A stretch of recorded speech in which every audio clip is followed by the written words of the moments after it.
Rachel était une infirmière dévouée et le principal soutien de famille. Mais les problèmes familiaux n'étaient pas les seuls fardeaux auxquels elle était confrontée. Une de ses collègues, Christina, nourrissait de la colère et de la jalousie à son égard. Un jour, un millionnaire nommé M. Hamilton fut admis à l'hôpital où travaillait Rachel. Toutes les infirmières le craignaient à cause de son caractère irascible. Mais lorsque Rachel fut affectée à M. Hamilton, elle gagna rapidement sa confiance. Jusqu'au jour où M. Hamilton demanda à Rachel une faveur, une chose qu'il souhaitait accomplir avant de quitter ce monde. Se faire passer pour sa fille, ne serait-ce qu'une journée. Rachel accéderait-elle à sa requête? Parviendrait-elle un jour à échapper aux épreuves qu'elle traversait? Voici M. Hope, une fois de plus, qui vous invite à écouter une autre histoire vraie extraordinaire. L'air extérieur était froid lorsque Rachel sortit de l'hôpital. Le ciel était sombre et seuls les lampadaires éclairaient son chemin. Il était presque 11 heures du soir, mais sa journée n'était pas terminée. Elle devait encore prendre le bus pour rentrer dans la petite chambre qu'elle louait dans un vieil immeuble. Rachel travaillait comme infirmière dans un hôpital privé depuis près de 3 ans. En attendant à l'arrêt de bus, elle a sorti son téléphone et a appelé sa mère. Quelques secondes plus tard, sa mère a répondu. « Rachel, mon enfant, tu as appelé. Qu'est-ce qui ne va pas ?» demanda sa mère. « Maman, comment vas-tu » demanda Rachel. Même si elle était fatiguée, elle sourit en entendant la voix de sa mère. Elle entendit sa mère tousser légèrement avant de répondre. « Je tiens bon, mais j'ai un peu mal. Tes frères et sœurs dorment déjà. Au fait, merci pour l'argent que tu as envoyé la semaine dernière. Heureusement qu'on a pu payer leurs frais de scolarité. » Sa mère exprimait sa gratitude. « S'il te plaît, rappelle-leur de bien étudier. D'accord? Je suis désolé de ne pas avoir pu t'en envoyer plus ces derniers temps, dit Rachel. Mon dernier salaire n'était pas suffisant, mais je promets de me rattraper la semaine prochaine. Ça va, ma puce? Je suis gêné, car j'ai peur qu'il ne reste plus rien pour toi. Ne te tue pas au travail. Je sais que tu es la seule à nous soutenir, mais j'espère que tu penses aussi à toi. » dit sa mère, la voix pleine d'inquiétude. Rachel ferma les yeux et retint ses larmes. Elle aurait voulu dire à sa mère combien la situation était difficile et qu'elle survivait à peine, mais elle choisit de ne pas le faire, car elle ne voulait pas que sa famille s'inquiète pour elle. « Je vais bien, maman. Et Ethan, comment va sa petite amie ?» demanda Rachel, changeant de sujet. « Oh, c'est un autre problème. La famille de sa petite amie veut qu'il se marie immédiatement. Je leur ai dit qu'on n'avait pas encore l'argent. Je ne sais pas ce que ton frère pensait. Il est encore à l'école, et maintenant elle est enceinte, » a dit la mère de Rachel, visiblement agacée. « Ne nous attardons pas là-dessus, maman. C'est déjà fait. Je vais commencer à économiser pour qu'il puisse se marier et qu'on puisse payer ses soins prénataux. D'accord, maman? Un bus arrive. Je te rappelle dans un jour ou deux, dit Rachel. Ok, chérie. Prends soin de toi, répondit sa mère, avant de raccrocher. Rachel prit une grande inspiration. En vérité, elle était épuisée, mais elle n'avait d'autre choix que de continuer. Pour quelqu'un comme elle, seule à subvenir à ses besoins, la fatigue et la pause n'étaient pas envisageables. Le bus arriva et elle le fit signe rapidement. Elle monta à bord et, tandis que le bus s'éloignait, elle se rappela pourquoi elle travaillait si dur. Elle aspirait à offrir une vie meilleure à sa famille. Lorsque Rachel arriva à son appartement, elle était épuisée par plus de 12 heures de garde à l'hôpital. Elle avait passé la journée à surveiller les patients sans pratiquement aucune pause. Elle n'avait qu'une envie à cet instant, s'effondrer sur son petit matelas et s'offrir quelques heures de sommeil. Mais elle s'arrêta net en voyant la porte de sa chambre de location. Elle était verrouillée par d'épaisses chaînes enroulées autour de la poignée et protégée par un lourd cadenas. Rachel fronça les sourcils, perplexe. Elle se précipita pour frapper à la porte de sa propriétaire, Madame Paulet, une femme rondelette qui portait des lunettes et adorait les bijoux bon marché. Elle frappa 3 fois, mais il n'y eut pas de réponse. Elle jeta un coup d'œil autour d'elle, espérant que quelqu'un pourrait lui expliquer ce qui s'était passé, mais le silence régnait dans tout l'immeuble.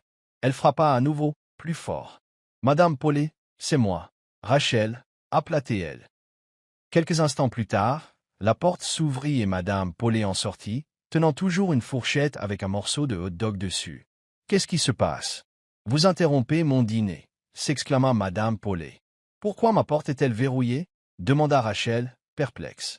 Madame Paulet soupira lourdement et s'appuya contre l'encadrement de sa porte. « Tu ne t'es pas rendu compte que tu n'avais pas payé ton loyer depuis 3 mois » Notre accord était que si tu ne payais pas pendant 3 mois, tu devais partir. Tu as oublié, ou tu espères juste que je passerai outre? Demanda-t-elle en levant les yeux au ciel. Madame Paulet, je suis vraiment désolé. J'ai dû envoyer de l'argent à la maison. J'espérais que vous pourriez me donner au moins une semaine de plus pour que je puisse payer tout ce que je dois. Rachel supplia. Madame Paulet secoua fermement la tête. C'est impossible, Rachel. Je perds de l'argent. Tu continues à me promettre de payer la prochaine fois, mais ça n'arrive jamais. Je ne dirige pas une association, c'est une entreprise. Madame Paulet, s'il vous plaît, laissez-moi au moins rester jusqu'à demain. Je viens de quitter le travail, je suis épuisé et je n'ai nulle part où dormir ce soir. Dit Rachel, la voix brisée et les larmes aux yeux. Je m'en fiche. Toutes tes affaires sont dans le couloir, près de ta porte. Emporte-les, parce que si elles sont encore là demain matin, je les brûlerai. Madame Paulet rétorqua sèchement, puis claqua sa porte, laissant Rachel stupéfaite et désemparée. Elle se dirigea vers le côté du bâtiment et faillit fondre en larmes en voyant ses affaires. Une valise usée, des vêtements fourrés dans un sac de course, un petit oreiller, une couverture et un matelas fin, le tout empilé par terre. Elle s'assit lentement près de ses affaires. Elle avait envie de pleurer, mais elle n'y parvenait pas. Elle pencha la tête en arrière, contemplant le ciel sombre tandis que l'air froid mordait son corps déjà épuisé. Elle était profondément anxieuse, car elle ne savait vraiment pas où aller ce soir-là. Après avoir retrouvé un peu de sang-froid, Rachel commença à déplacer ses affaires sur le trottoir. Elle déposa sa petite valise près d'un lampadaire, glissa le sac de vêtements entre son vieil oreiller et un morceau de carton qui lui servait de tapis, et les empila près de la faible lueur froide de la lampe. Elle regarda autour d'elle, tout était calme et personne n'était là pour demander de l'aide ou des informations. Rachel soupira. Sa famille était dans un autre état, et même si elle avait voulu y retourner, elle n'avait pas les moyens de payer le bus. Elle ne pouvait pas non plus retourner dormir à l'hôpital à cause de leur politique stricte. Puis elle se souvint de son amie Emily, également infirmière dans le même hôpital. Elle sortit précipitamment son téléphone et composa le numéro de sa meilleure amie. Le téléphone sonna plusieurs fois avant qu'Emily ne réponde enfin. « Rachel, ta voix est étrange. Tu vas bien ?» demanda Emily, visiblement sonnée par le réveil. « Je suis vraiment désolée de t'avoir dérangé. J'ai été expulsée. Je suis à la rue avec toutes mes affaires, Emily. Je suis tellement désespérée que je te demande si je peux rester chez toi un moment.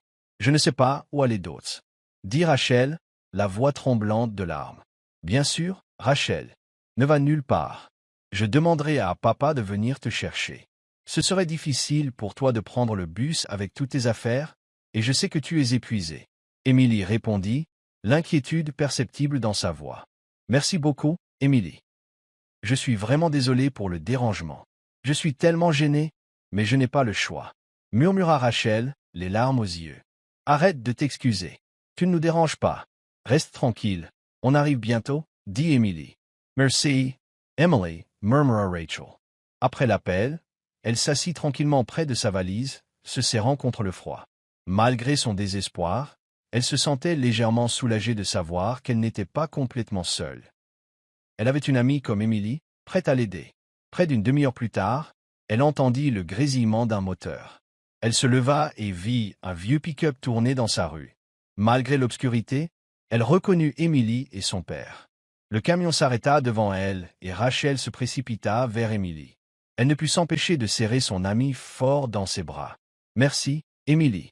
Je suis désolée de t'avoir dérangée, » dit Rachel en larmes. « Ne sois pas bête, Rachel. Tu ne m'embêtes pas. » « Ne parlons pas de ça, » dit Emily en lui tapotant le dos. Le père d'Emily, M. Larry, sortit du camion et les aida à charger les affaires de Rachel. Après avoir sécurisé ses affaires, ils remontèrent tous à bord et quittèrent les lieux. Pendant le trajet, Rachel resta silencieuse. Elle aurait voulu dire tant de choses, mais elle sentait qu'elle n'avait plus d'énergie. Arrivée à un petit parking, le camion ralentit avant de s'arrêter enfin devant une modeste maison en bois et en tôle. En entrant, Rachel vit 3 enfants endormis dans le salon. Les jeunes frères et sœurs d'Emily, profondément endormis sur un matelas fin. « Viens, tu peux dormir dans ma chambre, » dit Emily en faisant signe à Rachel de la suivre. Rachel soupira de soulagement et hocha la tête. Une fois dans la petite chambre d'Emily, elles déposèrent ses affaires dans un coin. Un seul ventilateur électrique fournissait la seule brise. « As-tu mangé » demanda Emily. Oui, j'ai mangé à l'hôpital, répondit Rachel. Tu y es sûr? Je crois qu'on a du pain dans la cuisine, insista Emily. Non, ça va. Franchement, je suis encore pleine, dit Rachel en secouant la tête. Emily acquiesça, puis s'assit sur son lit, exhortant Rachel à s'asseoir. Bon, alors tu devrais dormir un peu. Je sais que tu es fatiguée, dit doucement Emily. À ce moment-là, Rachel ne put plus se retenir. Toutes ses émotions se déversèrent. Ses difficultés à subvenir aux besoins de sa famille, sa peur de ne pas avoir où aller, sa solitude à New York. Elle se prit le visage dans les mains, essayant de retenir ses sanglots. Emily, je suis si fatiguée. J'ai l'impression que les problèmes s'accumulent, murmura Rachel en larmes. Emily resta silencieuse et laissa Rachel se libérer du poids qui pesait sur son cœur. Je sais que c'est dur, mais tu n'es pas seule, Rachel. Je suis là, et ma famille aussi. Nous ne t'abandonnerons pas, murmura Emily pour la réconforter. À cet instant, Rachel trouva un léger sentiment de paix. Au milieu de toutes ces épreuves, avoir une amie fidèle était un cadeau précieux. À partir de ce soir-là, elle séjourna temporairement chez la famille d'Emily. Même si Rachel regrettait d'avoir son propre chez-soi, la chaleur et l'attention dont la famille d'Emily lui témoigna facilitèrent la transition. Il n'y eut aucun problème, car la famille d'Emily connaissait déjà bien Rachel. Son père, M. Larry, l'accueillait toujours avec le sourire et lui demandait souvent si elle avait mangé. Sa mère, Madame Linda, bien qu'occupée dans une petite épicerie, veillait toujours à ce que Rachel prenne son petit déjeuner. Même les 3 plus jeunes frères et sœurs d'Emily appréciaient Rachel, surtout le plus jeune, Benny, qui lui montrait souvent ses pitreries. Rachel et Emily n'étaient amies que depuis 2 ans, mais Rachel avait l'impression de se connaître depuis toujours. Elles s'étaient rencontrées alors qu'elles étaient nouvelles infirmières, affectées au même service. Rachel se souvenait encore du désarroi qu'elle avait éprouvé lors de son premier jour, ne sachant pas quoi faire face à la multitude de tâches. Emily l'avait remarqué et avait immédiatement proposé son aide. Sa personnalité enjouée avait immédiatement mis Rachel à l'aise. Au cours des jours suivants, elles commencèrent à partager leurs pauses, à sortir acheter des repas bon marché pendant leur service et à rentrer ensemble dès que leurs horaires s'accordaient. Outre la charge de travail exténuante, Rachel devait aussi composer avec des collègues difficiles, certains encore plus difficiles à gérer que les patients, comme Tiffany. Tiffany était elle aussi infirmière, mais elle était arrogante et aimait afficher son pouvoir, car sa tante était l'infirmière en chef de leur service. À cause de cela, Tiffany se comportait comme si elle avait un statut particulier à l'hôpital, un statut qu'elle utilisait pour faire en sorte que les autres, surtout Rachel, se sentent inférieurs. Un soir, dès que Rachel entra dans le poste des infirmières, Tiffany l'accueillit avec un ricanement, comme si elle attendait son arrivée. « Oh, te voilà enfin.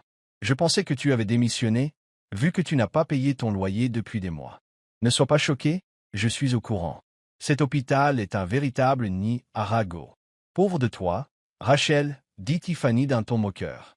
Rachel s'arrêta de ramasser le journal, consciente que d'autres infirmières l'observaient, mais refusant d'intervenir. Elle serra son stylo et fit semblant de ne pas entendre la remarque de Tiffany. « Tiffany, pourrais-tu me passer le dossier du patient de la chambre 208 » demanda-t-elle calmement. « Waouh, tu me donnes des ordres. Tu as peut-être oublié qu'on n'est pas au même étage, » rétorqua Tiffany. « D'accord, je vais le chercher moi-même, » dit Rachel, décidant de ne pas discuter. Elle était habituée au comportement de Tiffany, désormais. L'animosité de Tiffany envers Rachel avait commencé lorsqu'un infirmier l'avait poursuivie. Rachel ignorait totalement que Tiffany l'appréciait, et comme elle n'était pas intéressée par une relation, elle avait refusé. Même si rien ne s'était jamais passé entre elles, Tiffany en restait amère. Rachel se consacra alors à ses tournées, prenant des nouvelles de ses patients. Elle était habituée à l'épuisement et au manque de sommeil. Alors qu'elle prenait les signes vitaux d'un patient, elle sentit une tape sur son épaule. En se retournant, elle aperçut Emily. « Rach, c'est vrai que Tiffany t'a encore fait une bêtise ?» demanda Emily doucement, l'air inquiète. « Oui, mais ce n'est pas nouveau, » répondit Rachel sans prendre la peine de développer. « Elle est tellement désagréable. De toute évidence, elle est amère parce que Patrick s'est intéressé à toi et pas à elle, » dit Emily en levant les yeux au ciel. Rachel allait répondre quand une voix aigre les interrompit. « De quoi parlez-vous, Emily? Tu me traites d'amère ?» La voix de Tiffany retentit. Rachel et Emily se retournèrent et la virent debout derrière elle. bras croisés, sourcils arqués, attendant une explication. Emily esquissa un sourire narquois au lieu de reculer. « Oh, Tiffany, je suis désolé, on ne t'avait pas remarqué. Tu veux peut-être courir chez ta tante et nous dénoncer ?» La taquina Emily, les yeux brillants. Rachel vit les yeux de Tiffany se plisser de rage. « Ne crois pas que je ne peux pas vous faire virer tous les deux ?» cracha Tiffany. « Tant qu'on fait bien notre travail, on est en sécurité, Tiffany, » dit Rachel doucement. Tiffany tremblait visiblement de colère, mais ils ne lui laissèrent pas le temps de riposter. Ils s'éloignèrent, la laissant furieuse. Le lendemain matin, Rachel et Emily venaient de terminer leur service de nuit et étaient seules dans les vestiaires. Rachel se préparait à rentrer chez elle, le léger vrombissement du ventilateur étant le seul bruit. Soudain, le téléphone de Rachel sonna. Voyant que c'était sa mère, elle répondit immédiatement. « Bonjour, maman, tout va bien ?» salua Rachel. « Rachel, désolé de t'appeler à cette heure-ci. Je sais que tu viens probablement de finir ton service, mais pourrais-tu m'envoyer de l'argent aujourd'hui? La petite amie de ton frère a besoin d'un contrôle. Elle est enceinte, tu sais, » dit sa mère, l'air gêné. Rachel se mordit la lèvre et ferma les yeux. « Maman, je n'ai pas d'argent pour le moment, mais ne t'inquiète pas. Je trouverai un moyen, promit-elle. Merci, mon enfant. Je suis vraiment désolé de te demander encore. Nous n'avons personne d'autre vers qui nous tourner, dit doucement sa mère. C'est bon, maman. Je te l'enverrai plus tard dans la journée. Prends soin de toi, d'accord? Termina Rachel, puis elle mit fin à l'appel. Elle s'affala sur le banc. Sa poitrine était lourde. Elle posa son téléphone et se massa les tempes. La porte s'ouvrit et Emily entra. Oh, Rachel, tu n'as pas encore dormi. Tu as l'air tellement stressée. Il y a un problème? Demanda Emily, assise à côté d'elle. Rachel laissa échapper un long soupir. C'était maman. Elle a besoin d'argent pour le contrôle de la petite amie de mon frère, dit-elle. Emily n'hésita pas. Elle alla chercher son sac, en sortit son portefeuille et tendit de l'argent à Rachel. Tiens, utilise ça, dit Emily. Rachel, stupéfaite, secoua aussitôt la tête. Emily, je ne peux pas accepter ça. Je ne t'ai même pas remboursé ce que je te dois. Je devrais emprunter à quelqu'un d'autre, répondit Rachel. Pas question. Avec d'autres, tu devras des intérêts.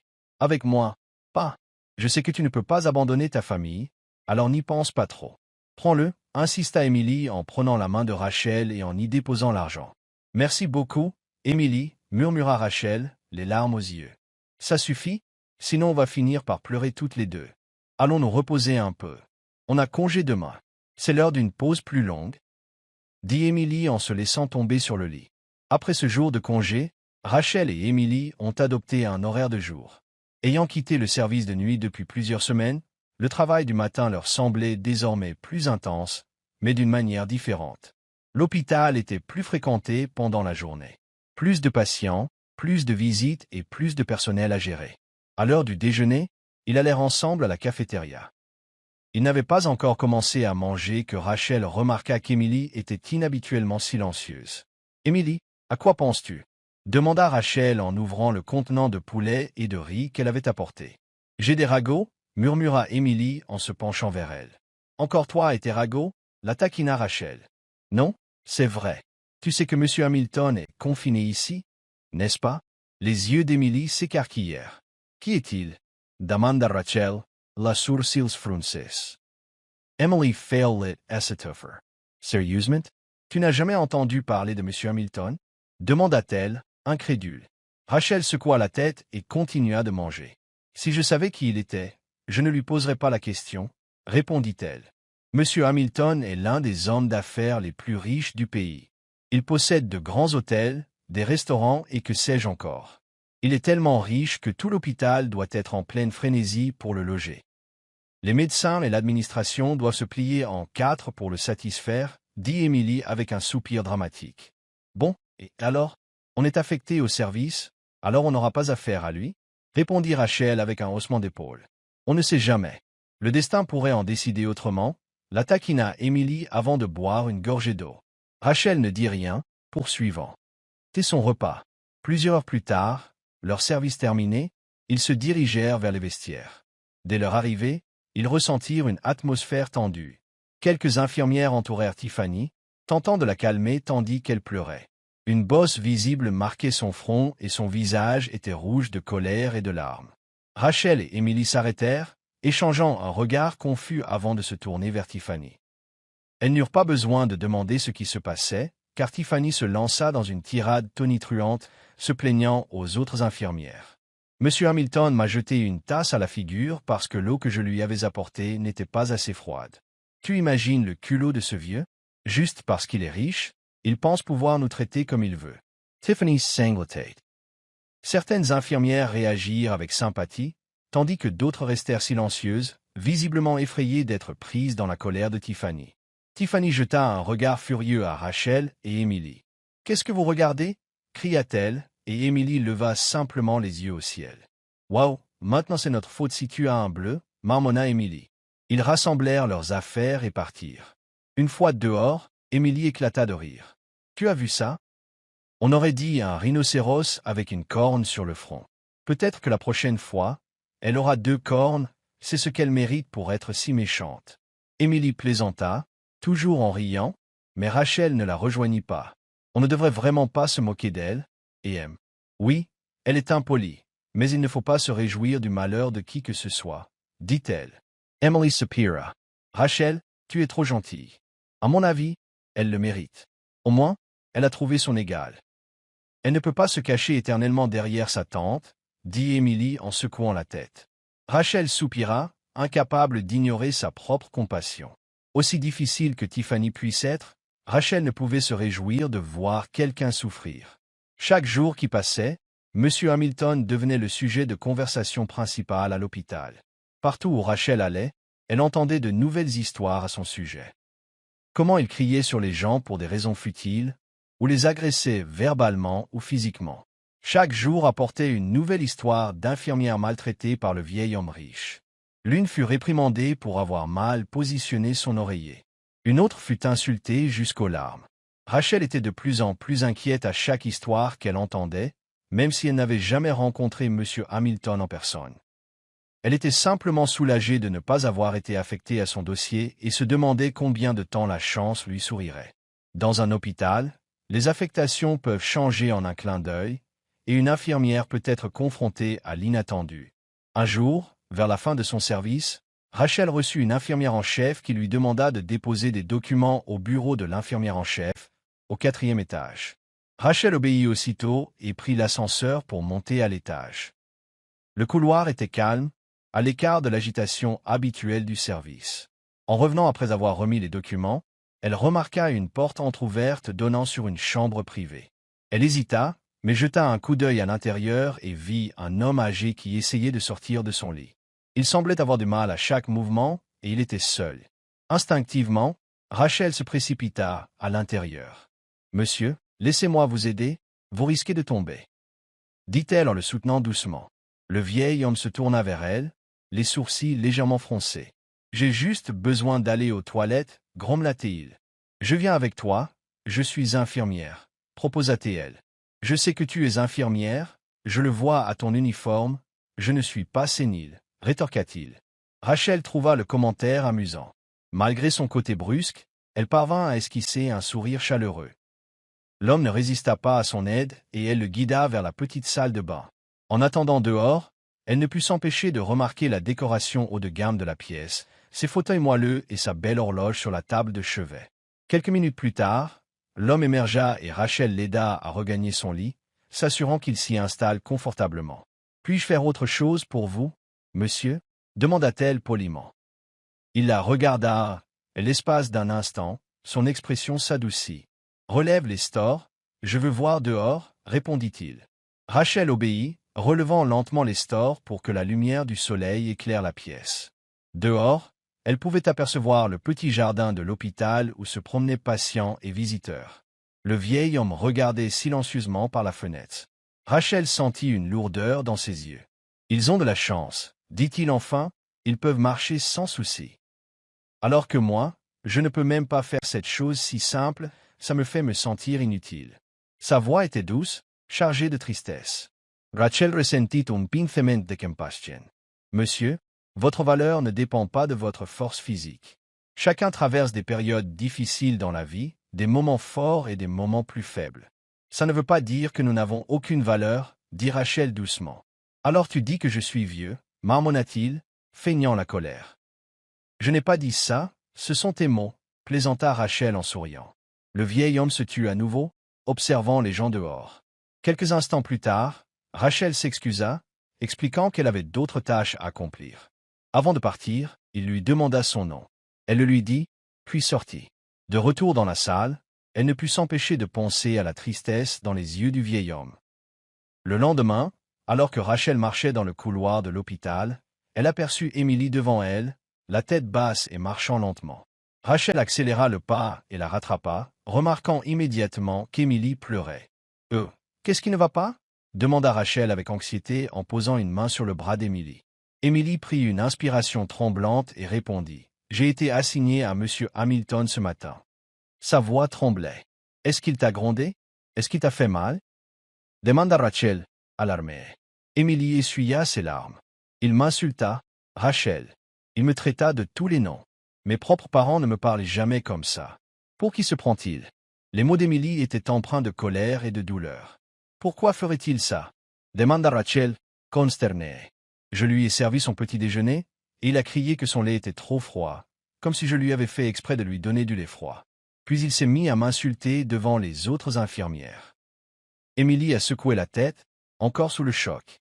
Rachel ne put que soupirer, le cœur brisé pour son ami. Il me traitait comme si j'étais une moins que rien. Je suis infirmière de profession, mais il se comportait comme si j'étais son esclave personnel, dit Émilie avec amertume. Rachel ne savait pas comment réconforter Émilie. Visiblement, il n'était pas facile de faire fi d'un tel manque de respect, surtout pour quelqu'un comme Émilie, fière de son métier. La peur de Rachel envers Hamilton s'intensifia. S'il pouvait faire ça à quelqu'un d'aussi audacieux et franc qu'Émilie, elle redoutait ce que cela pourrait être si elle se retrouvait affectée à lui. Pourtant, elle persévérait dans sa routine, se rappelant que le métier d'infirmière était plus qu'un métier. C'était une vocation. Elle pouvait être angoissée, mais les patients avaient besoin de soins, quelle que soit leur humeur. Un après-midi, Rachel sirotait de l'eau fraîche à la cafétéria lorsque son téléphone portable sonna. Voyant le nom de sa mère, elle répondit aussitôt. « Salut maman », la salua-t-elle joyeusement. Mais la réponse de sa mère était teintée d'inquiétude. « Rachel, je regrette de te déranger encore une fois, mais mon ordonnance vient d'expirer et je me sens mal. » admit doucement sa mère. Rachel soupira d'empathy. « Maman, tu aurais dû me le dire plus tôt. N'hésite jamais, dit-elle. » Sa mère resta silencieuse un instant, puis répondit. « Je me sens coupable de te demander de l'argent si souvent. Je sais que tu travailles dur, et tu es la seule personne sur laquelle nous comptons. » Le cœur de Rachel se serra. Elle se souvint des sacrifices que ses parents avaient consentis pour qu'elle devienne infirmière, et de la mort de son père, les laissant tous derrière elle. « Maman, ne te sens pas mal? Où serais-je sans toi et papa? Vous avez fait de nombreux sacrifices pour que je puisse finir mes études. Quand papa est décédé, je lui ai promis de m'occuper de toi et de mes frères et sœurs, alors s'il te plaît, ne dis pas ça, dit Rachel doucement. « Merci ma chérie, j'ai tellement de chance d'avoir une fille comme toi, répondit sa mère, la voix tremblante. Je t'enverrai de l'argent demain matin. S'il te plaît, achète tes médicaments tout de suite, dit Rachel en retenant ses larmes. D'accord, ma chérie, prends soin de toi, ajouta sa mère avant de raccrocher. Rachel fixait ses mains, ces mêmes mains qui soignaient d'innombrables patients chaque jour, et qui pourtant peinaient toujours à gagner de quoi subvenir aux besoins de toute sa famille. Elle ne se plaignait jamais, mais l'épuisement pesait lourdement sur ses épaules.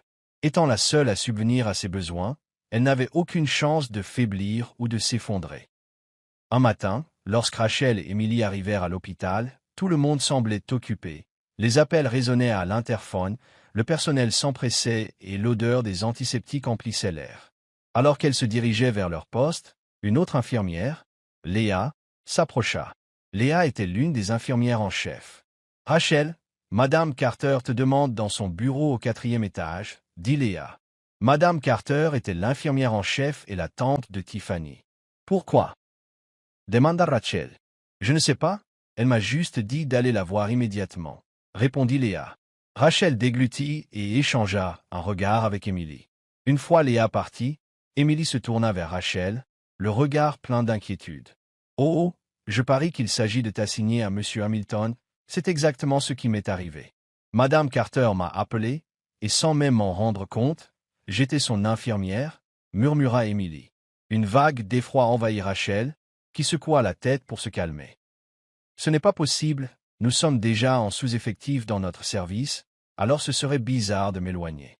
Peut-être qu'elle veut parler d'autre chose, dit Rachel, même si elle sentit sa poitrine se serrer. Elle prit une inspiration lente après l'autre en se dirigeant vers l'ascenseur et en le prenant jusqu'au bureau de l'infirmière en chef. Elle pria en silence pour ne pas être réaffectée à M. Hamilton. Mais à chaque pas qui s'approchait, son anxiété augmentait.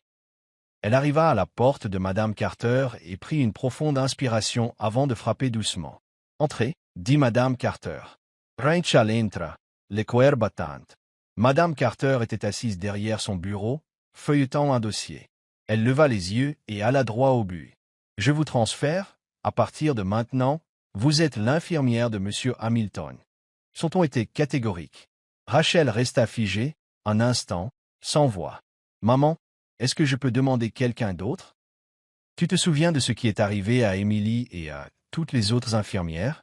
J'ai peur, j'ai entendu tellement d'histoires à son sujet, je ne suis pas sûr de pouvoir le supporter. » À voir Rachel, la voix tremblante. « Peu importe, M. Hamilton a expressément demandé que vous soyez son infirmière pendant son séjour.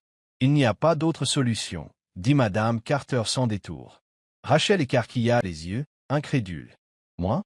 Mais on ne s'est jamais vraiment rencontrés, balbutia-t-elle. Je ne sais pas comment il a su pour toi, mais il a été très clair. C'est toi qu'il veut? Un point c'est tout. Allez-y, dit Madame Carter en lui tendant le dossier médical de M. Hamilton. Sentant le poids de son sort, Rachel prit le dossier et l'ouvrit. Elle apprit que M. Hamilton avait 76 ans et était atteint d'un cancer du pancréas de stade 4. Il présentait des symptômes tels que de fortes douleurs abdominales, une faiblesse, une perte de poids et une perte d'appétit. Il avait subi une chimiothérapie qui n'était plus efficace et était hospitalisé en soins palliatifs. Il avait refusé tout traitement agressif, car son corps ne le supportait plus. Le cœur de Rachel se serra, elle n'avait pas réalisé la gravité de l'état du vieil homme. Après avoir quitté le bureau de Madame Carter, Rachel se dirigea lentement vers la chambre de M. Hamilton, les mains moites. La peur la rongeait. Pourtant, lire l'histoire de son cancer éveillait en elle de la pitié. C'était peut-être pour cela qu'il était comme ça. Pourtant, elle ne pouvait oublier comment il avait traité les autres infirmières. Mais elle n'avait pas le choix. Elle ouvrit la porte, le cœur battant. À l'intérieur, elle vit le vieil homme allongé dans son lit, branché à une perfusion, l'air très fragile. Il la regarda, et les yeux de Rachel s'écarquillèrent. « C'est vous. Vous êtes l'infirmière qui m'a aidé à aller aux toilettes avant. » s'exclama-t-elle, surprise. « Oui, et vous mettez une éternité à venir » rétorqua M. Hamilton. Il fut brusque, mais Rachel réalisa qu'elle était moins effrayée qu'elle ne l'avait imaginé. Elle se présenta poliment. « Je suis l'infirmière Rachel, et à partir de maintenant, je serai affectée à vous, M. Hamilton, dit-elle. « Je sais, je t'ai demandé. Tu pensais que j'oublierais ton nom » s'exclama-t-il. Rachel eut un léger sourire. Elle commença son travail. Vérifier ses signes vitaux, ajuster la perfusion, observer sa peau pour déceler d'éventuels escarres et lui essuyer le front avec un linge frais pour faire baisser la fièvre. « Comment vous sentez-vous aujourd'hui, monsieur » demanda-t-elle en bordant les draps. « Plein, comme si j'étais à bout de force » murmura M. Hamilton, la voix rauque mais plus calme qu'elle ne l'aurait cru. « Je comprends, monsieur. Je suis là pour m'assurer que vous soyez aussi à l'aise que possible. » Répondit Rachel avec un sourire doux. Elle prépara ses médicaments, les expliquant un par un avant de les lui donner. De toute la journée, M. Hamilton ne lui cria pas dessus, ne l'insulta pas et ne lui fit aucun mal. Bien qu'il restât distant et parlât peu, Rachel ne ressentit pas l'hostilité décrite par les autres infirmières. Une fois ses tâches terminées, elle rassembla son matériel et se tourna vers lui. « Je serai dehors, monsieur, si vous avez besoin de quoi que ce soit. » dit-elle, puis elle quitta la pièce. En descendant le couloir, elle ne pouvait s'empêcher de repenser à cette conversation. Ce M. Hamilton était différent des rumeurs. Ce soir-là, elle et Emily quittèrent l'hôpital ensemble, la longue journée de travail pesant sur elle. Mais Rachel pensa à M. Hamilton. Emily demanda aussitôt. « Où étais-tu affecté? Je t'ai à peine vu de la journée. » Ton intuition était juste. On m'a assigné à M. Hamilton, répondit Rachel en regardant Emily, qui la regarda bouche bée. Oh mon Dieu, tu as survécu. Est-ce qu'il t'a insulté, frappé, frappé? Emily enchaînait les questions, attrapant Rachel par le bras. Celle-ci laissa échapper un petit rire. Du calme. Non, il ne m'a pas insulté, il ne m'a pas touché. Il était froid, mais c'est tout, expliqua Rachel. Tu y assures? Peut-être qu'il essaie juste de t'amadouer avant d'attaquer, plaisanta Emily. Rachel leva les yeux au ciel. Il a l'air grincheux, mais je pense qu'il est juste en train de gérer beaucoup de choses. Il est malade et il a la vie dure. Honnêtement, je suis un peu désolé pour lui. J'imagine que la frustration peut pousser les gens à s'emporter, surtout quand ils souffrent constamment. Emily lança un regard dubitatif à Rachel. Tu es trop gentille, Rach. J'espère que ça restera comme ça pour toi. Mais j'avais peur de lui, dit-elle en haussant les épaules. Rachel hocha la tête. Elle ne pouvait s'empêcher de se demander pourquoi M. Hamilton l'avait expressément demandé comme infirmière. Les jours passaient, et Rachel était systématiquement affectée à lui. Même s'il y avait des moments où il était grincheux ou s'acharnait sur elle, Rachel ne le prenait jamais personnellement. Elle se rappelait qu'il souffrait et était stressé. Au lieu de se disputer ou de s'offenser, elle s'efforçait de lui témoigner de l'empathie, en lui administrant sa perfusion avec un soin méticuleux, en s'assurant qu'il prenait ses médicaments à temps et en lui parlant même lorsqu'il ne réagissait pas beaucoup. Un matin, alors que Rachel se rendait au travail, elle passa devant l'étal d'un fleuriste. Elle marqua une pause, songeant que depuis que M. Hamilton était hospitalisé, personne ne lui avait jamais rendu visite et n'avait jamais apporté de fleurs dans sa chambre, contrairement à la plupart des patients qui recevaient des visites et des cadeaux. Elle se demanda s'il avait de la famille. Elle décida sur le champ d'acheter un bouquet de tulipes oranges. À l'hôpital, elle se glissa dans sa chambre. Il était assis contre ses oreillers, les yeux fixés sur la fenêtre. Rachel déposa les fleurs dans un vase sur la table. « Bonjour, Monsieur Hamilton. Je vous ai apporté des tulipes, dit-elle d'un ton enjoué. Il ne répondit pas immédiatement. Lentement, il tourna la tête pour regarder les fleurs. Il ne dit rien, et pourtant, les larmes lui montèrent aux yeux. Rachel fit semblant de ne rien remarquer, sentant sa vulnérabilité, et changea respectueusement de sujet, lui laissant le temps de réfléchir. Un autre matin, Rachel entra et sentit une pesanteur inhabituelle dans l'atmosphère. Contrairement au précédent, M. Hamilton semblait profondément troublé, affalé sur ses oreillers, refusant de la regarder. Elle portait un plateau contenant ses médicaments prescrits, une étape de leur routine matinale habituelle. Mais avant qu'elle puisse parler, M. Hamilton repoussa le plateau d'un geste brusque. « Je n'ai pas besoin de ça, rétorqua-t-il. Des pilules et des petits paquets jonchèrent le sol, et le plateau fit un bruit métallique. Rachel halta de surprise lorsque les pilules se dispersèrent et que l'eau se répandit sur le lit. Elle était alarmée, mais refusa de montrer sa panique. « À quoi bon prendre ces médicaments? Je sais que je vais bientôt mourir. Peut-être dans quelques mois. Je ne fais que souffrir, » cria M. Hamilton d'une voix pleine d'amertume. Rachel resta silencieuse en regardant le vieil homme. Elle ne lut pas de colère pure dans ses yeux, mais de l'épuisement, de la peur et de la solitude. Elle prit une grande inspiration, s'approcha et s'assit au bord de son lit. « Monsieur Hamilton, je sais que c'est dur. Je sais que vous êtes fatigué, que vous souffrez et que vous avez peur. Aucun de nous ne sait exactement combien de temps il vous reste. Mais une chose est sûre, ta vie n'est pas encore terminée. Si tu es encore en vie et que tu te réveilles chaque matin, c'est que Dieu a encore une raison de te garder ici. » Elle dit doucement, avec une grande compréhension. Rachel marqua une pause et regarda M. Hamilton, qui baissait la tête, apparemment gêné par son propre éclat. « Je sais que je ne peux pas faire disparaître ta maladie, mais je veux te rappeler que tu n'es pas seul. Tant que tu es là, je veux que tu sentes que ta vie compte toujours, » poursuivit Rachel. Un long silence s'ensuivit, comme si M. Hamilton repassait chaque mot dans sa tête. Rachel savait qu'elle ne pourrait pas le faire changer d'avis en un instant, mais l'important était qu'il ait entendu ce qu'il avait besoin d'entendre. Après cela, elle ramassa silencie, usement les pilules éparpillées, les replaça sur le plateau, puis se leva. « Je vais vous apporter une nouvelle série de médicaments, Monsieur Hamilton, » dit-elle doucement avant de sortir de la pièce. À son retour, elle lui offrit un nouveau verre d'eau et des comprimés de remplacement. Cette fois, il les accepta et les avala sans un mot. Rachel ne dit rien non plus, mais intérieurement, elle sourit. Elle savait que, petit à petit, elle faisait une différence dans le cœur de M. Hamilton. Cet après-midi-là, tandis que Rachel s'occupait tranquillement de M. Hamilton, elle remarqua qu'il semblait perdu dans ses pensées. Il ne fronçait pas les sourcils ni ne paraissait agacé, comme par le passé. Au lieu de cela, il regardait par la fenêtre, observant le ciel tandis que le soleil se couchait. Elle décida de rompre le silence. « Cette vue est vraiment magnifique, n'est-ce pas, Monsieur Hamilton ?» dit-elle en ajustant soigneusement ses oreillers. Monsieur Hamilton se tourna légèrement et sourit avec nostalgie. « Ça faisait longtemps que je n'avais pas prêté attention à ce genre de choses. Depuis que j'ai appris que j'étais mourant, j'ai cessé de remarquer la beauté qui m'entourait, dit-il doucement. « Comment ça, monsieur? Le coucher de soleil aujourd'hui est vraiment magnifique, commenta Rachel. Même avant de tomber malade, je ne prêtais jamais attention à des choses comme les couchers de soleil, répondit Monsieur Hamilton. J'étais trop occupé avec tout le reste, avec les choses que je croyais les plus importantes.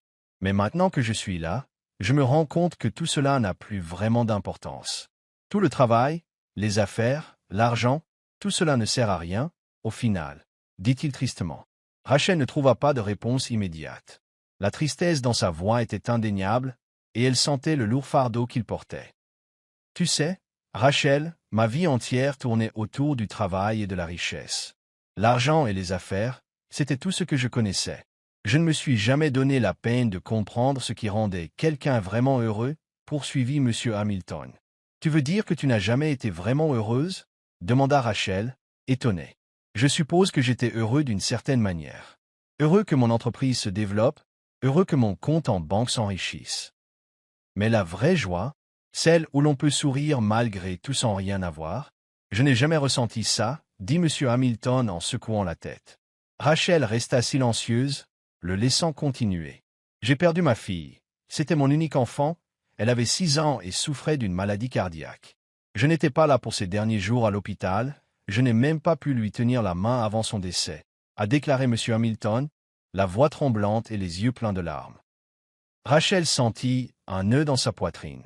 Elle ignorait totalement que M. Hamilton avait vécu une telle tragédie. « Où étiez-vous à ce moment-là » demanda-t-elle doucement. « Dans mon bureau, lors d'une réunion importante. J'ai préféré cette rencontre à ma fille, ignorant complètement qu'elle luttait pour sa vie à l'hôpital. Après cela, ma femme m'a quitté. Elle m'a accusé de la mort de notre fille. Et honnêtement, je ne peux pas lui en vouloir. Elle a peut-être raison.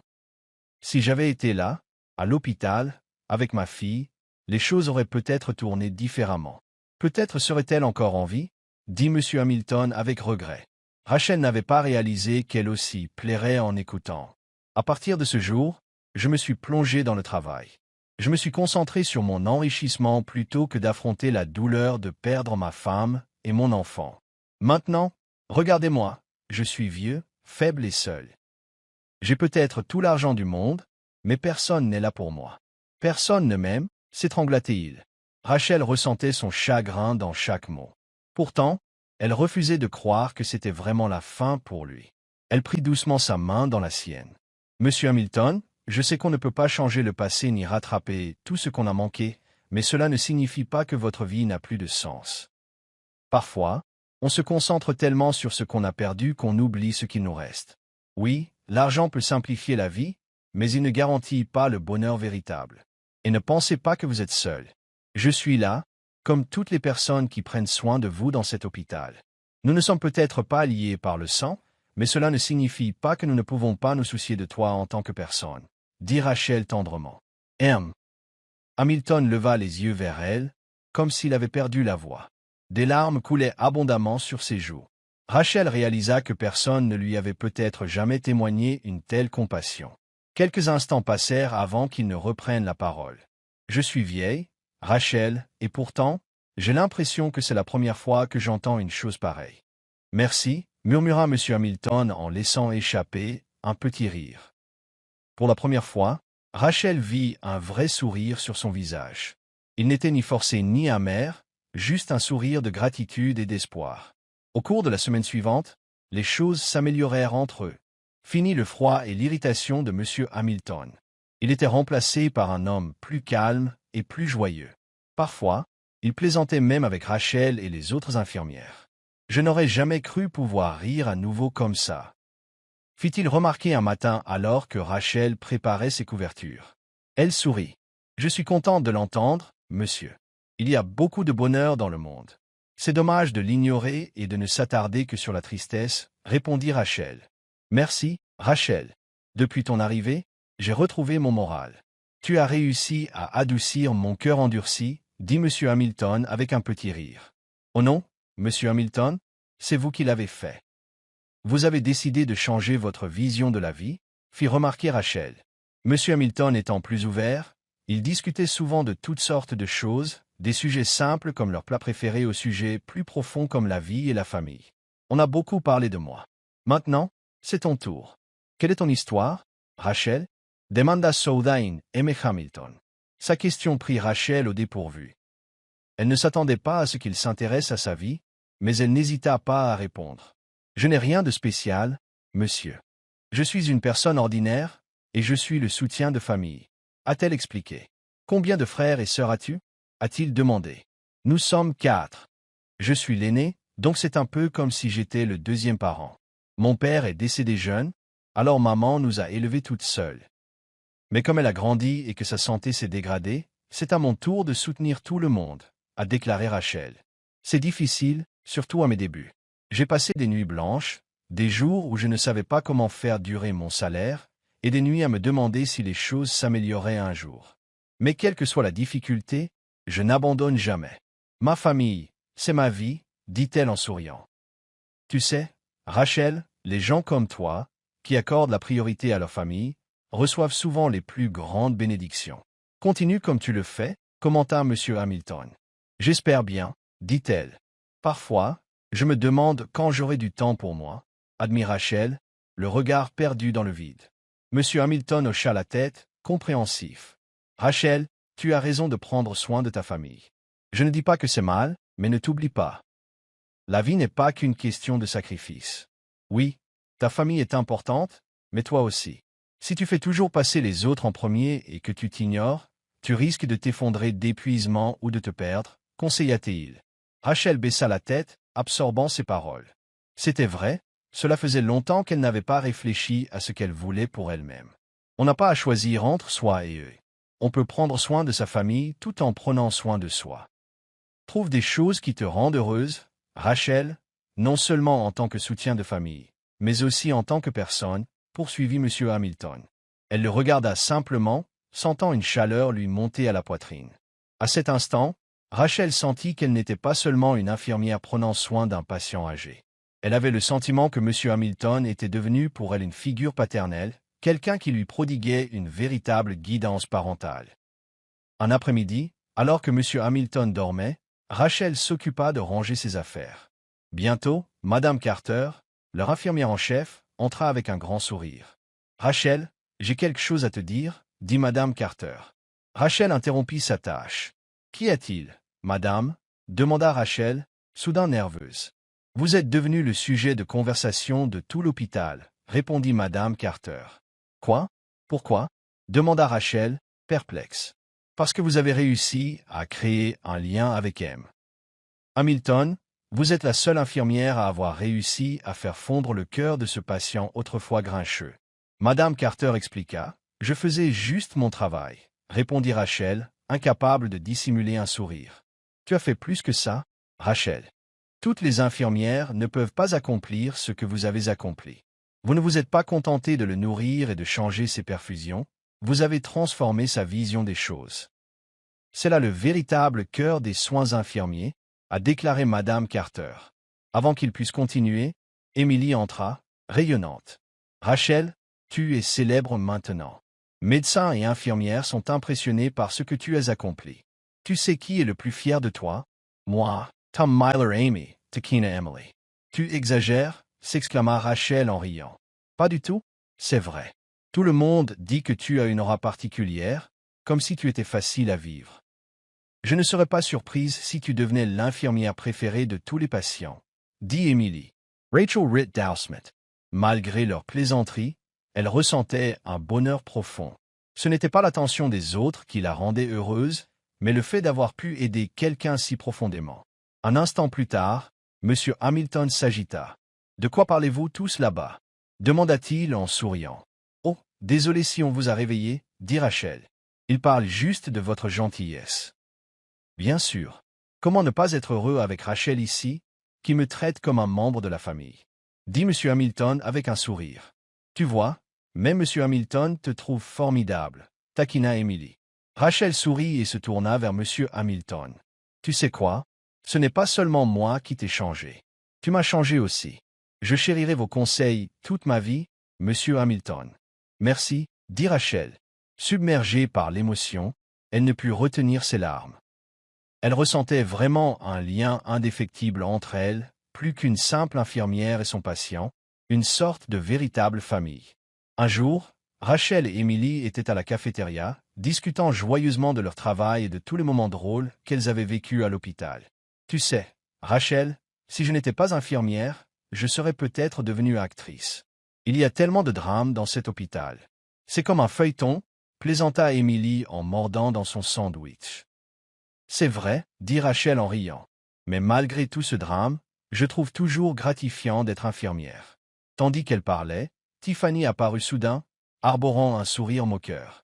Elle s'assit en face de Rachel et la fixa du regard, ce qui la mit un peu mal à l'aise. Tu as l'air vraiment heureuse ces derniers temps, Rachel. Dis-moi, comment as-tu réussi à charmer Monsieur Hamilton si vite? Demanda Tiffany. Tiffany, si tu es là pour semer le trouble, tu devrais probablement partir. Ne gâche pas la bonne humeur, la prévint Emily. Mais Tiffany se contenta d'un sourire narquois, le regard moqueur. Du calme, je te demande juste comment Rachel a réussi à faire ça si vite, dit Tiffany. Que veux-tu dire exactement? Demanda Rachel. Ne fais pas l'innocente, tu sais ce que je veux dire, rétorqua Tiffany. Tiffany, si tu as quelque chose à dire, dis-le clairement, répondit Rachel, refusant de se laisser intimider par Tiffany. Je me disais juste que tu avais peut-être fait quelque chose de spécial pour que Monsieur Hamilton s'attendrisse si vite, dit Tiffany d'un ton suggestif. On aurait dit que l'air de la cafétéria était devenu froid. Rachel se leva brusquement, mais avant qu'elle puisse répondre, Emily explosa de colère. Tu es dégoûtante, Tiffany. Tu t'appelles Tiffany, mais tu te comportes plutôt comme le diable en personne. Tu oses insinuer que Rachel a couché avec Monsieur Hamilton? Cria Emily. Tiffany eut un rire narquois. Tout ce que je dis, c'est que c'est bizarre. Un jour, le vieil homme est d'une méchanceté inouïe, et le lendemain, il est si obéissant envers Rachel que c'en est suspect. Rachel lutta pour ne pas se laisser submerger par la rage face à l'accusation de Tiffany. Elle prit une longue inspiration, croisant le regard de Tiffany avec son propre regard d'acier. « Je n'ai pas besoin de me justifier auprès de toi, Tiffany. Tout ce que je sais, c'est que j'ai fait mon travail correctement et que je n'ai pas besoin de coups bas pour gagner la confiance d'un patient. Tu as déjà été assigné à Monsieur Hamilton, mais tu n'as jamais pris la peine de comprendre ses véritables besoins, dit Rachel fermement. Peu importe, murmura Tiffany avant de se retourner et de s'éloigner. Rachel prit plusieurs gorgées d'eau pour se calmer. Elle ne s'attendait pas à ce que Tiffany s'abaisse à ce point. Elle savait que Tiffany ne l'aimait pas, mais répandre de vicieuses rumeurs était inconcevable. Oh, Rachel, ne la laisse pas t'atteindre. Elle ne sera jamais heureuse de ton succès, lui rappela Emily. Tu as raison, Emily. Je ne m'abaisserai pas à son niveau. Ceux qui comptent vraiment connaissent la vérité, répondit Rachel en prenant une grande inspiration et en se rasseyant. Elle ne laisserait pas les paroles de Tiffany gâcher sa journée. Elle avait des choses plus importantes à faire que la malveillance de sa collègue. Tôt le lendemain matin, Rachel se rendit dans la chambre de Monsieur Hamilton, un plateau de médicaments à la main. Le vieil homme était déjà réveillé, assis, regardant par la fenêtre, perdu dans ses pensées. « Bonjour, Monsieur Hamilton », le salua-t-elle joyeusement en posant le plateau sur la petite table de chevet. Il lui jeta un coup d'œil et lui adressa un léger sourire. « Oh, tu es là, Rachel » dit-il. Rachel lui tendit délicatement ses pilules du matin. Il les avala sans hésiter. Puis il se laissa aller dans son lit. « Rachel, pourrais-tu prendre mon portefeuille dans le tiroir » demanda M. Hamilton en désignant la petite table de chevet. Elle s'exécuta sans poser de questions, ouvrant le tiroir pour y trouver un portefeuille en cuir noir. Elle le lui tendit, et il l'ouvrit, les yeux fixés sur quelque chose à l'intérieur. Un instant plus tard, il en sortit soigneusement une vieille photo. « Voici ma fille décédée, murmura M. Hamilton en montrant la photo à Rachel. Elle vit une petite fille au visage rond et aux grands yeux. Bien que la photo fût décolorée, le bonheur de la fillette était évident. « Votre fille était belle, Monsieur Hamilton, » dit Rachel doucement, pleine de sincérité. Il soupira. « Je regrette de ne jamais avoir passé assez de temps avec elle, » dit-il. La douleur emplit sa voix. Rachel n'imaginait pas ce que c'était que de perdre un enfant. « J'espère que lorsque je partirai enfin, je la reverrai au paradis, » ajouta M. Hamilton, la voix tremblante de tristesse. Rachel secoua aussitôt la tête et lui prit fermement la main. « Monsieur Hamilton, il vous reste encore du temps. Ne perdez pas espoir. Parfois, des miracles se produisent même quand on pense que c'est impossible. Dieu peut encore faire des merveilles, » dit-elle, espérant lui remonter le moral. Il resta silencieux un instant, puis sourit avec une pointe de tristesse. « Merci, Rachel, mais j'accepte que mon heure soit proche. Je suis vieille et fatiguée, et je n'ai plus peur de mourir. Pourtant, j'aimerais vous demander une dernière faveur avant de partir. S'il vous plaît, ne parlez pas comme ça, monsieur, » supplia Rachel. Il la regarda doucement. « Je ne vais pas me faire d'illusions, Rachel, je le sens. Je pourrais partir d'un jour à l'autre. J'espère donc que vous pourrez m'accorder une dernière requête, » dit-il. Elle marqua une pause, voyant son sérieux. Elle décida de lui demander ce qu'il voulait dire. « Qu'y a-t-il, monsieur ?» demanda-t-elle d'une voix légèrement tremblante. « Pour une journée, voulez-vous faire semblant d'être ma fille? Je veux juste revivre ce que c'est que d'être père avant de partir. Et si je pouvais avoir une fille, je vous choisirais, » dit M. Hamilton, les larmes aux yeux. Les yeux de Rachel s'écarquillèrent sous le choc, l'empêchant momentanément de parler. « Je te donnerai une grosse somme, Rachel. Je sais que tu as besoin d'argent pour ta famille et pour toi-même, » ajouta-t-il. Elle secoua aussitôt la tête. « Non, Monsieur Hamilton, il n'y a pas besoin de payer. L'amour d'une fille ne s'achète pas. Même si nous ne sommes pas de la même famille, je n'ai pas à payer pour t'appeler papa, si ça te fait plaisir, » répondit Rachel. Monsieur Hamilton la fixa, sans voix. Lentement, son expression passa de la tristesse à une profonde gratitude. Ses mains tremblaient tandis qu'il rangeait la photo de sa fille dans son portefeuille et essuyait les larmes qui coulaient sur son visage. Même s'il ne disait rien, Rachel ressentait son immense gratitude.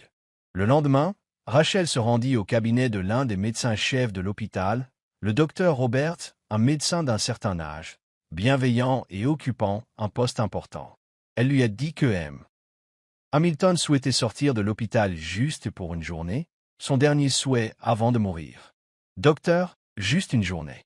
Je veux emmener M. Hamilton pour qu'il puisse aller quelque part où il a du sens. Je te promets que nous serons de retour avant la nuit, » supplia Rachel. « Rachel, tu sais que nous n'autorisons généralement pas les patients dans son état à sortir, surtout quelqu'un d'aussi fragile que M. Hamilton. Cela pourrait être dangereux s'il était trop fatigué, » répondit le docteur Roberts. Rachel comprenait cela, mais elle savait aussi que le souhait de M. Hamilton était plus important maintenant. « Docteur, nous aurons un chauffeur avec nous, et je veillerai personnellement à ce qu'il ne se surmène pas. S'il vous plaît, juste pour une journée, » insista-t-elle. Le docteur Roberts l'observa en silence, puis soupira. « Si une autre infirmière me posait la question, je dirais peut-être non. Mais bon, je le permets. » Le visage de Rachel s'illumina. Elle remercia chaleureusement le docteur Roberts avant de quitter son cabinet. Lorsque Rachel annonça à M. Hamilton qu'il était autorisé à quitter l'hôpital pour une journée, il fut aux anges. Il s'habilla confortablement devant l'hôpital, l'un de ses SUV l'attendait. Le chauffeur ouvrit la portière tandis que Rachel aidait M. Hamilton à monter à bord. Leur première destination fut un petit parc près d'une rivière au courant lent. En sortant du véhicule, M. Hamilton contempla les arbres verts et le doux courant. Ils commencèrent à marcher lentement. « Ma fille et moi venions souvent ici, » dit-il avec un léger sourire. « Nous faisions des pique-niques, et elle adorait faire flotter de petits bateaux en papier. » Rachel jeta un coup d'œil à la rivière, où quelques enfants jouaient effectivement avec des bateaux en papier ou en bois. Ils avancèrent prudemment, se dirigeant vers le bord de l'eau. À chaque pas, Rachel ressentait le poids des souvenirs de M. Hamilton. Mais elle était aussi heureuse de l'aider à revisiter un endroit qu'il appréciait autrefois avec sa fille. Ils allèrent ensuite dans un vieux glacier. « Je l'amenais ici chaque fois qu'elle avait envie de douceur », remarqua M. Hamilton en observant la petite boutique. Ils entrèrent et passèrent commande, assis près de la fenêtre en attendant. Rachel remarqua que sa respiration était un peu lourde. « Papa, c'est demanda-t-elle doucement, utilisant le mot qu'il avait voulu entendre. « Je vais bien, chérie. En fait, je suis contente d'entendre à nouveau quelqu'un m'appeler papa. C'est comme si je comblais un peu le vide que j'ai ressenti après la perte de ma fille, répondit-il en souriant. À l'arrivée de leur glace, ils évoquèrent les bons souvenirs qu'ils gardaient de sa fille. Rachel écouta attentivement, refusant de s'appesantir sur sa maladie. Après la glace, ils se dirigèrent vers une librairie, car sa fille adorait lire. « Et toi, Rachel, aimes-tu lire » demanda M. Hamilton. « Autrefois, oui, mais maintenant, j'ai à peine le temps, admit-elle. « Veux-tu un livre, chérie » demanda-t-il. « Papa, tu n'es pas obligé, commença-t-elle, mais il l'interrompit. « Je veux t'offrir un cadeau. Je veux que tu te souviennes de ce jour, dit fermement M. Hamilton. » Rachel sourit. Après quelques minutes de lecture, elle choisit un titre et le lui tendit. « Tu es sûr que c'est celui que tu veux » demanda-t-il. « Oui, papa, répondit-elle. Il paya, puis, avant de partir, écrivit un mot sur la couverture intérieure. « Pour Rachel, mon enfant qui a ramené la lumière dans ma vie. » La lecture de ce message a fait pleurer Rachel, même si elle a essayé de le cacher pour qu'il puisse simplement profiter de la journée. Avant la fin de la journée, ils sont allés dans un grand centre commercial. Rachel pensait qu'ils étaient juste là pour manger, mais M. Hamilton l'emmena dans une boutique de vêtements haut de gamme, lui disant de choisir ce qui lui plaisait. « Papa, je n'ai pas besoin de vêtements chers, » protesta Rachel. « Ne discute pas, dit-il. Ça fait si longtemps que je n'ai pas fait de shopping avec ma fille. Laisse-moi revivre ça, insista-t-il doucement. Elle le regarda et comprit qu'elle ne pouvait pas refuser. Elle choisit une simple robe à fleurs, mais il n'était pas satisfait et insista pour qu'elle choisisse d'autres vêtements, plus un sac et des chaussures. À la caisse, M. Hamilton affichait un grand sourire, comme si, l'espace d'un instant, il avait remonté le temps à l'époque où il pouvait gâter sa fille avec bonheur. Le soir venu, ils retournèrent à l'hôpital. Dans la voiture, Rachel regardait par la fenêtre, sentant que la journée était passée trop vite. Ce matin-là, il se promenait dans le parc, riait chez le glacier, faisait du shopping au centre commercial, puis, en un clin d'œil, il rentrait. Elle remarqua que la respiration de M. Hamilton était saccadée, alors elle jeta un coup d'œil. Il lui sourit, les yeux mi-clos. « Papa, murmura-t-elle. »« Oui, mon enfant. » répondit-il en ouvrant les yeux. « Êtes-vous heureux, monsieur » demanda-t-elle, luttant pour contenir la douleur dans sa poitrine. Il sourit. « Tu ne le sais pas, ma chère, j'ai attendu si longtemps un jour comme celui-ci que je n'aurais jamais cru le revivre. »« Merci, Rachel, » dit-il en lui serrant doucement la main. Elle lui rendit son sourire, essayant de ne pas lui laisser voir les larmes qui menaçaient de couler. Elle savait que la vie ne tarderait pas à l'emporter, comme elle avait emporté son propre père. À leur arrivée à l'hôpital, quelques infirmières les accueillirent. Rachel l'aida à sortir du SUV et le raccompagna jusqu'à sa chambre. Tandis qu'elle réparait son lit, elle sentit son cœur se serrer. Elle ne pouvait s'empêcher de penser qu'un jour, il la quitterait, comme son père l'avait fait. Quand elle eut fini de faire le lit, elle se tourna vers lui. « Papa, tu peux t'allonger, je sors. » dit-elle. Il la regarda et lui prit doucement les mains. « Merci pour aujourd'hui, mon enfant, je ne l'oublierai jamais, » murmura M. Hamilton. Rachel ne put retenir ses larmes, elle serra ses mains contre elle, comme si elle ne voulait plus jamais les lâcher. « Je ne sais pas comment te remercier. Papa, je continuerai à prier pour que Dieu t'accorde plus de jours, » dit-elle d'une voix tremblante. M. Hamilton lui caressa les cheveux comme le ferait un vrai père. « Je ne t'oublierai pas, Rachel, merci, » répéta-t-il en souriant. Son cœur était si lourd qu'elle ne voulait pas partir, mais elle n'avait pas le choix. Ses mains glissèrent des siennes. Essuyant ses larmes, elle lui dit enfin au revoir. Alors qu'elle jetait un dernier regard depuis la porte, elle le vit assis sur le lit, la regardant avec un doux sourire. Ce n'est qu'après avoir fermé la porte qu'elle s'effondra et sanglota dans le couloir. Elle ne pouvait plus se retenir. Elle était en deuil, souhaitant avoir plus de temps, mais elle ne pouvait rien faire. Tôt le lendemain matin, Rachel entra à l'hôpital de bonne humeur, marchant aux côtés d'Émilie, bras dessus bras dessous, tout en discutant. « Tu n'imagines pas à quel point la journée d'hier a été merveilleuse, et Monsieur Hamilton et moi avons fait tant de choses. Il m'a emmené au parc, nous avons mangé une glace et sommes même allés faire du shopping. J'avais vraiment l'impression d'être sa fille. Raconta Rachel avec joie. Emily Surratt. Tu es radieuse, Rachel. Je parie que Monsieur Hamilton était tout aussi heureux. Au moins, tu as pu te détendre aussi, remarqua Emily, mais dès qu'ils entrèrent, Madame Carter apparut. Son visage était sombre, ce qui inquiéta Rachel. Rachel, j'ai quelque chose à te dire, dit Madame Carter d'une voix douce. Qu'y a-t-il, madame? Demanda Rachel. Madame Carter prit une grande inspiration et parla. Rachel, Monsieur Hamilton est parti. Que voulez-vous dire? Rachel se figea, comme alourdie par une force invisible. Elle cligna des yeux, incapable de saisir ce qu'elle voulait dire. Il est décédé la nuit dernière. Il a eu une crise cardiaque dans son sommeil. Mais rassurez-vous, il est parti paisiblement, dit tristement Madame Carter. Pendant un instant, Rachel fut incapable de parler. Tout le bonheur qu'elle ressentait disparut, remplacé par le chagrin. Non, c'est impossible. Elle secoua la tête, incrédule. Ses larmes coulèrent avant qu'elle puisse les retenir. Elle recula. Ce n'est pas vrai. On a juste parlé hier soir, s'écria-t-elle. Elle se précipita dans le couloir, ignorant Emily et Madame Carter qui l'appelaient. Elle courut jusqu'à la chambre de Monsieur Hamilton, mais elle était vide et silencieuse. Tout avait été rangé. Les genoux tremblants, elle s'affala sur le lit et serra un oreiller contre elle, sanglotant sans retenue. Emily entra discrètement quelques instants plus tard, la prenant doucement dans ses bras par derrière. Rachel pleurait, incapable d'accepter la vérité. L'homme qui lui avait redonné l'amour d'un père était parti. Elle ferma les yeux, les larmes coulant sur ses joues. Malgré la présence réconfortante d'Emily, elle ressentit une douleur profonde et vive dans la poitrine, lui rappelant qu'elle ne reverrait plus jamais Monsieur Hamilton. Le premier soir de la veillée funèbre de M. Hamilton, Rachel se rendit à sa grande maison où avait lieu sa veillée funèbre. Son cercueil était blanc, entouré de fleurs blanches. Lorsqu'elle s'approcha pour le voir, elle se mit à pleurer. À nouveau, à côté du cercueil se trouvait une photo de jeunesse de Monsieur Hamilton, bien différent de l'homme fragile qu'elle avait connu à l'hôpital. Il n'y avait que quelques personnes présentes. Quelques amis du vieil homme, du personnel de maison et le chauffeur qui les avait conduits la journée qu'ils avaient passée ensemble.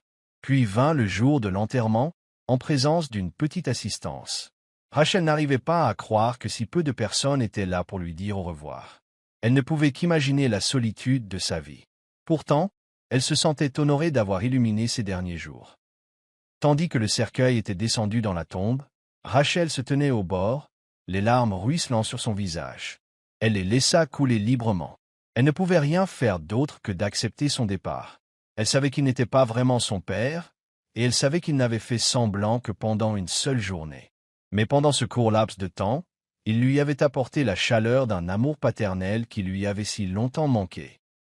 Elle leva les yeux au ciel, persuadée que, où que soit M. Hamilton, il était heureux, enfin réuni avec sa fille. Malgré son chagrin, Rachel choisit de retourner au travail.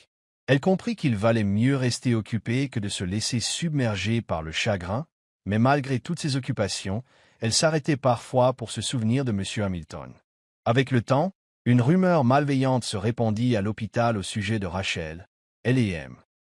Hamilton avait eu une liaison et elle s'était servie de son corps pour qu'il la traite avec gentillesse. Au début, Rachel fut contrariée, mais Emily lui rappela qu'elle connaissait toutes les deux la vérité et que c'était tout ce qui comptait. Quelques jours plus tard, Rachel était dans la réserve en train de préparer des médicaments lorsqu'Emily arriva en courant. « Rachel, j'ai découvert qui a répandu cette rumeur sur toi, » murmura Emily. Rachel resta silencieuse au début. « Qui » demanda-t-elle, une pointe d'inquiétude dans la voix. « Je l'ai entendu moi-même au poste des infirmières. Tiffany, elle a avoué avoir tout inventé pour te ruiner. J'ai même enregistré ce qu'elle a dit, alors j'ai des preuves, » dit Emily avec colère. Rachel resta sans voix. Elle savait que Tiffany la détestait, mais elle n'aurait jamais pensé raconter une histoire aussi infondée. À cet instant, Tiffany entra à l'improviste. Rachel ne perdit pas de temps pour la confronter. « Tiffany, il faut qu'on parle, » dit-elle calmement. Tiffany haussa un sourcil. « Je préfère ne pas le faire. Je ne parle pas aux femmes qui utilisent leur corps pour séduire un vieil homme mourant. Tu me dégoûtes, Rachel. » Tiffany ricana. Tu sais que ce n'est pas vrai. Réponds-moi. As-tu répandu la rumeur selon laquelle M. Hamilton et moi avions une relation? Demanda Rachel. Oui, c'est vrai. Et alors? Et c'est vrai de toute façon. Tu as utilisé ton corps pour te rapprocher de M. Hamilton, n'est-ce pas? Combien d'argent as-tu gagné sur son dos? Insiste Tiffany. C'est un mensonge. Que ai-je bien pu faire pour mériter ça de ta part? Il est parti maintenant. Pourquoi mêler son nom à tes mensonges? Rétorqua Rachel, la voix tremblante de colère. Peu importe, Rachel. J'ai réussi à propager une histoire que les gens croiront. N'avais-je pas dit que je te ferais virer de cet hôpital? Ça y est. Je parie que tu as tellement honte que tu vas tout simplement démissionner, à moins que tu ne sois assez effronté pour rester, dit Tiffany avec un rire triomphant. Mais ils furent tous stupéfaits lorsque Madame Carter, l'infirmière en chef, et la tante de Tiffany, entrèrent soudain dans la réserve. Son visage était sombre tandis qu'elle fixait Tiffany d'un regard perçant. « Tiffany, est-ce vrai ce que je viens d'entendre? Que tu répands de fausses rumeurs sur Rachel et M. Hamilton ?» demanda Madame Carter d'un ton glacial. Tiffany ne répondit rien, la peur se lisant sur son visage. « Tante, je ne sais pas de quoi il parle, balbutia-t-elle. « Tu ne sais pas? » intervint Emily. « Madame Carter, j'ai entendu Tiffany moi-même. Elle a avoué à d'autres infirmières qu'elle avait inventé cette histoire pour ruiner Rachel. Je l'ai enregistrée. J'ai des preuves. Elle voulait faire sortir Rachel d'ici depuis longtemps. Elle la déteste, dit Emily, la colère montant. Les yeux de Madame Carter s'écarquillèrent et elle se tourna de nouveau vers Tiffany. Cette fois, la déception a pris le dessus sur sa colère. « Tout est déshonoré, Tiffany. Je n'aurais jamais cru que tu ferais une chose pareille. Vous savez que nous ne tolérons pas ce genre de comportement dans cet hôpital. Malgré toute votre compétence professionnelle, vous avez un talent tout aussi déplorable pour la calomnie. Je vous promets que des sanctions disciplinaires seront prises à votre encontre. Cet hôpital n'est pas un lieu pour la rancune et l'envie, Tiffany, et peu importe qu'on soit de la même famille, dit Madame Carter d'un ton féroce. Elle se retourna et sortit. Tiffany essaya de la rattraper. « Tante, s'il te plaît, attends, cria-t-elle en attrapant le bras de sa tante, mais Madame Carter la repoussa d'un air dégoûté. Rachel resta silencieuse. Même si Tiffany subissait enfin les conséquences qu'elle méritait, Rachel n'éprouvait aucune satisfaction, seulement de la pitié. Elle voyait bien à quel point l'envie et la haine consumaient le cœur de Tiffany. Un matin, Rachel avait un jour de congé et séjourna chez Emily, où elle vivait encore. Emily n'était pas là, car elle était allée au marché avec sa mère. Rachel ressentit un soulagement d'avoir enfin été blanchie grâce à Madame Carter. Tiffany avait été renvoyée de l'hôpital, mais chaque jour, ses pensées se tournaient vers M. Hamilton. Alors qu'elle balayait le petit salon, elle entendit frapper à la porte. Elle l'ouvrit et vit un homme en chemise blanche, pantalon noir et chaussures de ville. « Bonjour, je suis maître Robert Sandoval. Êtes-vous Madame Rachel Reyes ?» demanda l'homme. « Je suis perplexe, » répondit-elle. « Puis-je vous aider? Pouvons-nous parler à l'intérieur ?» demanda l'avocat. Rachel le laissa entrer. Une fois assis, il ouvrit la porte. « J'ai sorti quelques documents. Je suis ici pour vous informer que, dans son testament, M. Hamilton vous a légué une part substantielle de sa succession, a-t-il déclaré. » Les yeux de Rachel s'écarquillèrent, son corps tout entier se glaça. « Pardon, qu'as-tu dit? » balbutia-t-elle. « Il t'a légué une grande partie de ses biens, des terres agricoles dans le Montana, une maison de vacances dans le Colorado et de l'argent en banque, précisa l'avocat Sandoval. « Non, si c'est vrai, je ne peux pas l'accepter, » insista Rachel. L'avocat sourit gentiment et lui tendit les documents. « Je comprends ce que vous ressentez, mais sachez que M. Hamilton a bien réfléchi. C'était sa façon de vous remercier. Quelques jours avant son décès, il vous disait souvent combien vous vous souciez de lui, non pas parce que vous étiez son infirmière, mais parce que vous aviez une véritable compassion pour lui. Il voulait que vous ayez ceci, Rachel, alors accepte-le. Cela le rendra heureux où qu'il soit, » a expliqué l'avocat. Rachel fixait les papiers dans ses mains, peinant à les assimiler. Elle se souvenait que M. Hamilton lui avait dit un jour que ceux qui font passer les autres en premier recevaient de grandes bénédictions. Elle n'aurait jamais imaginé que cette bénédiction viendrait directement de lui. Quelques jours plus tard, elle se rendit au cimetière pour se recueillir sur la tombe de M. Hamilton. C'était la fin de l'après-midi et le soleil commençait à se coucher. Elle tenait un bouquet de tulipes, ses fleurs préférées, et s'avança lentement vers sa pierre tombale, lisant la plaque de marbre portant son nom. Elle laissa échapper un soupir. Quelques semaines s'étaient écoulées depuis sa mort, mais elle ressentait encore la douleur de sa perte. Elle déposa délicatement les fleurs sur sa tombe. « Monsieur Hamilton, je suis ici pour vous remercier. Je n'aurais jamais cru que vous me laisseriez une telle bénédiction. Au début, je n'ai pas pu l'accepter. Je me sentais indigne. Mais je me suis souvenu de ce que tu m'avais dit un jour. Les gens au cœur bon reçoivent des bénédictions qui dépassent leur imagination. Je ne suis pas sûr d'être quelqu'un de bien, mais je te promets que j'utiliserai tout ce que tu m'as laissé de la bonne manière, dit Rachel en laissant couler ses larmes, même si ce n'était plus seulement des larmes de chagrin, mais de gratitude. Au bout de quelques instants, elle s'essuya les yeux et esquissa un léger sourire, déposant un léger baiser sur sa paume et la touchant sur la pierre tombale. Puis elle se retourna et s'éloigna. Malgré tout, Rachel continua son travail d'infirmière. Elle n'a pas gaspillé le cadeau que M. Hamilton lui avait laissé. Elle l'a partagé avec la famille d'Emily pour les remercier de leur soutien indéfectible. C'était sa façon de les remercier de l'avoir soutenue lorsqu'elle s'était sentie si seule. Elle ouvrit également une petite boutique de fleurs et un petit restaurant, entreprise pour tirer le meilleur parti des fonds que M. Hamilton lui avait donnés. Elle acheta une maison et un terrain où sa mère et ses frères et sœurs purent à nouveau vivre ensemble. Tout au long de sa nouvelle vie, Rachel ne cessa de remercier M. Hamilton. Non seulement pour la richesse qu'il lui avait confiée, mais aussi pour les leçons qu'il lui avait enseignées. Que la vraie valeur des richesses ne se mesure pas en argent, mais en gentillesse, en amour et en générosité. Elle comprit que la bonté d'une personne envers une autre peut lui être rendue d'une manière inattendue. La fin.